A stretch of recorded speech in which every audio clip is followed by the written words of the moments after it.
মৰমৰ ছাত্ৰ ছাত্ৰীসকল তোমালোকৰ অনুশীলনী টুৱাইস বি কেইটামান প্ৰশ্ন থাকি গৈছিলে কুৱেশ্যন নম্বৰ 7 12 সমস্ত 2 ভাগৰ 1 কেজি আলুৰ দাম 131 সমস্ত 4 ভাগৰ 1 টকা হলে 1 কেজি আলুৰ দাম কিমান আমাক ইয়াত ধৰা বেছি সংখ্যক পৰিমাণৰ আলুৰ দাম দিয়া আছে ইমান টকা 1 কেজিৰ ওলাব লাগে হয়নে এতিয়া কি কৰিম আমি সেই যেটো এমাউন্ট দিয়া আছে যেটো টকাৰ পৰিমাণ দিয়া আছে তাক আমি বস্তুৰ পৰিমাণে হৰণ কৰিব লাগিব যেটো 12 সমস্ত 2 ভাগৰ 1 কেজি আলুৰ দাম সমান 131 সমস্ত 4 ভাগৰ 1 টকা এতেকে ঐকিক পদ্ধতিত কৰিলে হলে 1 কেজি আলুৰ দাম কি হ'ব ইয়াক আমি 131 সমস্ত 4 ভাগৰ 1 12 সমস্ত 2 ভাগৰ 1 আমি হৰণ কৰিব লাগিব হৰণ কৰাৰ নিয়ম একে ইয়াত আছে মিশ্ৰ ভগ্নাংশত আছে অপকৃতত লৈ লো 131 4 পূৰণ কৰা 4 গুণে 4 4 3 গুণ 12 2 হাতত 1 4 গুণে 4 কে 5 524 ওপৰত 1 আছে হলে হ'ব এটি কিমান 525 ওপৰত হল 525 তলত হল 4 হৰণ 2 বাৰ 24 একে 25 ওপৰত 25 তলত 2 হলে 525 হৰণৰ নিয়মত কৰা তলত 4 আছে হৰণটো পূৰণ কৰি দিয়া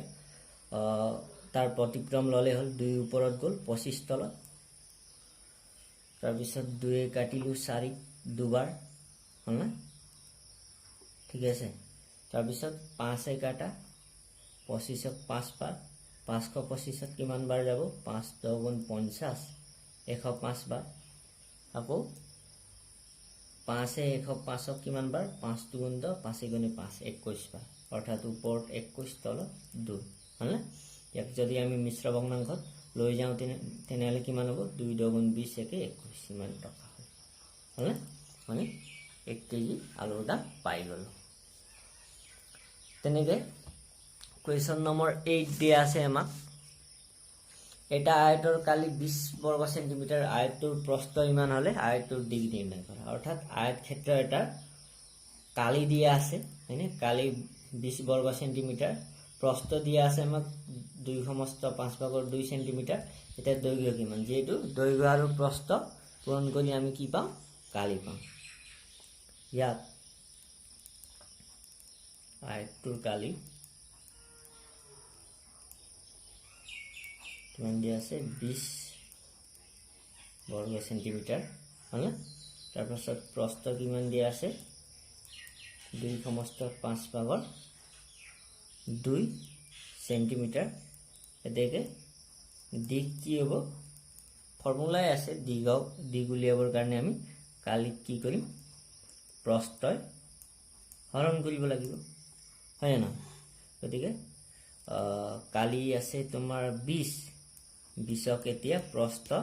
2 সমস্ত 5 ভাগৰ 2 হৰণ কৰিম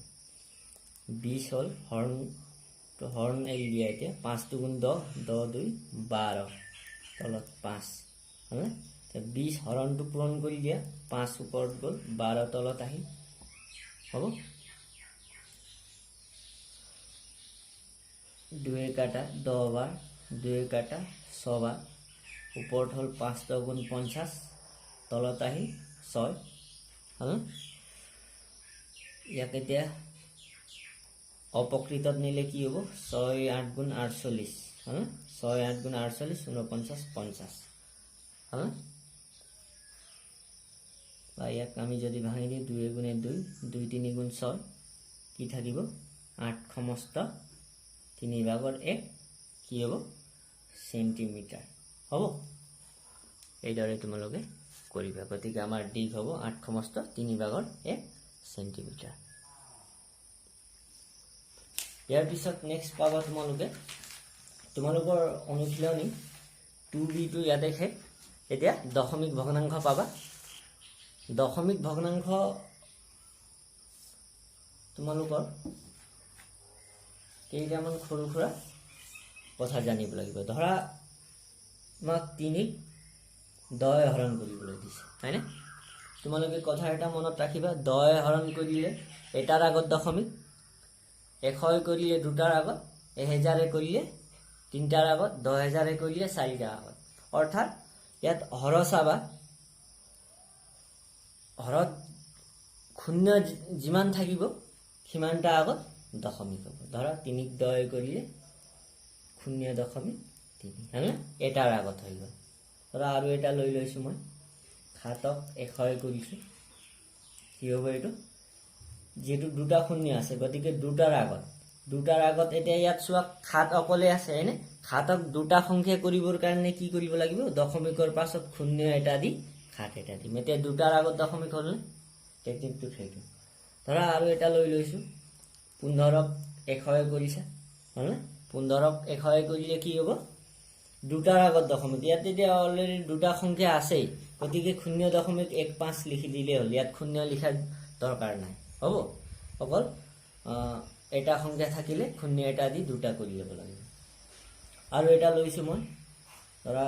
9ক 1000 কৰিছোঁ, 1000 কৰিলে কেইটাৰ আগত হ'ব, যেহেতু তলত 3টা শূন্য আছে 3টাৰ আগত, গতিকে 0., এতিয়া 9 এটা আছে গতিকে আৰু দুটা শূন্য দি আমি 3টা কৰি ল'ব লাগিব, হ'ব। 0.009 টেকনিকটো তোমালোকে মনত ৰাখা দেই, বাকী একো নহয়। এতিয়া 26ক যদি 1000 কৰিবলৈ দিয়ে তেনেহ'লে কি হ'ব, 0., এতিয়া দুটা সংখ্যা আছেই, যেহেতু 3টা শূন্য থকাই হৰণ হৈছে গতিকে 3টাৰ আগত দশমিক হ'ব, গতিকে এটা শূন্য দি 26 লিখিম, হ'ব। আৰু এটা ধৰা লৈছোঁ, 169ক 1000 যদি হৰণ কৰিবলৈ দিয়ে তেনেহ'লে 3টাৰ আগত দশমিক হ'ব হয়নে, 3টাৰ আগত দশমিক, ইয়াত 3টা সংখ্যা আছেই গতিকে 0.169, ইয়াত কোনো 0 দিয়াৰ দৰকাৰ নাই। যদি ইয়াক একেইটা সংখ্যাক যদি 169 তলত যদি 10000 থাকে তেনেহ'লে কি হ'লে হয়, 0., এতিয়া তলত 4টা শূন্য আছে, 4টা শূন্য থাকিলে কি হ'ব, ইয়াত 4টা সংখ্যা হ'ব লাগিব দশমিকৰ আগত, গতিকে 4টা কৰিবৰ কাৰণে 0 এটা দি 169 লিখিম। তোমালোকে টেকনিকটো নিশ্চয় গম পাইছা হৰণৰ। আৰু পূৰণৰ ক্ষেত্ৰত অলপ বেলেগ হয়নে, 10 পূৰণ কৰি দিলে দশমিকটো এটা পিছত যায়, আগত নহয় দেই। ধৰা 0.5ক 10 তুমি পূৰণ কৰিছা, কি হ'ব, দশমিকটো এটাৰ পিছত অৰ্থাৎ 5ৰ পিছত গুচি যাব। 5ৰ পিছত গুচি যোৱা মানে কি হ'ব, 5.0 মানে 5 পাবা, হয়নে, সেইটো টেকনিক। ধৰা 7.5.3 আছিলে, ইয়াৰ লগত যদি 10 পূৰণ কৰি দিছোঁ দশমিকটো কি হ'ব, এটাৰ পিছত অৰ্থাৎ কি হ'ব, 3ৰ পিছত যোৱা মানে 7.5.3 দশমিকটো উঠি যাব। আৰু 100 কৰিলে দুটাৰ পিছত, 1000 কৰিলে তিনটাৰ পিছত। 0টো চাবা, 0 যিমান থাকিব সিমানটা পিছত যাব। তোমালোকে দশমিক ভগ্নাংশৰ পূৰণ হৰণটো নিশ্চয় বুজি পাইছা। এতিয়া আমি অনুশীলনীলৈ যাম। অনুশীলনীত 2 চিট আছে পূৰণ কৰা। পূৰণ কৰোঁতে তোমালোকে এই বেলেগ সংখ্যা পূৰণ কৰা নিচিনাকে তোমালোকে পাতি ল'লে হ'ল। 0.3 তলত 7 আছে হয়নে, 7 3 × 21 7ত গ'ল 2, 7 0 0 0 যোগ 2 হ'লে 2, গতিকে দশমিকটো পোনে পোনে পাতি দিলে হ'ল, হ'ব। 2.1 এতেকে 0.3 পূৰণ 7 কৰিলে কি হ'ব, 2.1, এইটো একে 2.3 দশমিকটো পোনে পোনে লিখি দিলে হ'ল, বাকী একো কথা নাই, পূৰণ কৰা একে। 8 3 × 24 4, হাতত গ'ল 2, 8 2 × 16 16 2 কিমান হ'ব, 18 হ'লনে, দশমিকটো পোনে পোনে আহিলে ইয়াত বহি গ'ল। এতেকে কি হ'ব, 2.3 পূৰণ 8 সমান কিমান হ'ব, 18.4। তোমালোকে নিশ্চয় বুজি পাইছা টেকনিক। ধৰা এতিয়া এইটো লৈ লৈছোঁ, 6.7 তলত আছে 12, 2 7 × 14 4, হাতত 1 2 6 × 12 1 13, 1 7 × 7 1 6 × 6 হ'লনে, 4 7 3 10 0, হাতত 1 6 1 7 1 8 হ'লনে। এইটো এটাৰ আগত দশমিক আছে গতিকে তাৰ পোনে পোনেও যদি লিখা তেনেহ'লে ইয়াত হ'লনে। তোমালোকে নিশ্চয় বুজি পাইছা।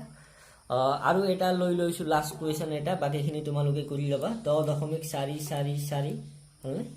15, এইটো একেই। 5 4 × 20 0, হাতত 2, 5 4 × 20 2 22 2, হাতত 2, 5 4 × 20 2 22 2, হাতত 2, 5 0 0 যোগ 2 হ'লে 2 হ'ব, 5 গুণে 5, 1 4 × 4 1 4 × 4 1 4 × 4 1 0 0 1 গুণে 1। পূৰণ কৰাটো হৈছেনে বাৰু, তোমালোকে আকৌ কৰি ল'বা, কেতিয়াবা ভুল হ'ব পাৰে হয়নে 0426 426 426 5051 হয়নে আমাক ক্যালকুলেটৰ মাৰি মাৰি আমাৰ অভ্যাসটো বেয়া হৈছে তোমালোকে ক্যালকুলেটৰ নামাৰিবা তিনটা আগত দশমিক আছে গতিকে এটো কি হ'ব তাৰ পুনে পুনে তিনটাৰ আগত দশমিক দিলে হৈ যাব গতিকে আমাৰ কিমান হ'ল 156.66 গতিকে তোমালোকে এনেকে পূৰণ কৰি চাবা আৰু আজি ক্লাসটো তোমালোকে নিশ্চয় বুজি পাইছা আৰু নেক্সট ক্লাছত আমি 2C কেইটামান কৰিম আজি ক্লাসটো মই ইমানতে সামৰিছো যদি তোমালোকে ভিডিওটো ভাল পাইছা লাইক কৰিবা শেয়াৰ কৰিবা আৰু যদি এতিয়ালৈকে সাবস্ক্ৰাইব কৰা নাই প্লিজ সাবস্ক্ৰাইব কৰি লবা ধন্যবাদ